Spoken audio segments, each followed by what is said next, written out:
it is time for us to stop what is going on, racism, whether anywhere in the world. It's time. Look, all this is a part of the thing that God is really angry about. In America, it's 90,000, almost 100,000 dying now. We don't, and still dying. We don't know when it's going to finish. And when you look at this, why? Because America is known as a place of racism. Everybody is seeing it. And you see a policeman, the officer in a policeman was holding a man's head, a black man's head. And this guy was saying that, I can't breathe, I can't breathe. And this is not the first time. And later on, they said the man died.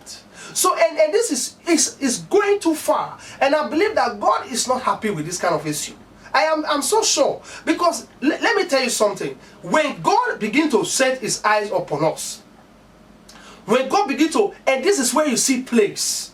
The Bible said that he have blocked the second heaven. Why? Because there are many kind of anger.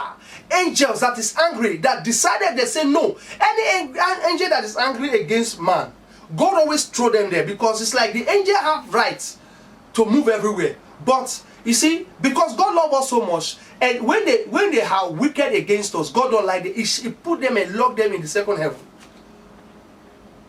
And that second heaven is the same place that God also released some of them and bring plague on it. And God can, maybe God just brought some of this small issue and bring them, and you see this one. Talk less of when it's worse than this. And be careful, because when wicked things is happening and you see all these things, then you know that you should repent and stop. And look, we should all force, if we all can work together against this what they call a pandemic. We are all fighting against pandemic. We are all fighting against coronavirus. Everybody is joining together. Let us all join the same way together to eradicate, to destroy poverty, to destroy what they call racism, to destroy what they call tribalism, to destroy every kind of thing that is against God. Because God did not did not discriminate you. God didn't discriminate you. God did not discriminate you. If he had discriminated you, he wouldn't have sent pastors to this world to come and preach the gospel.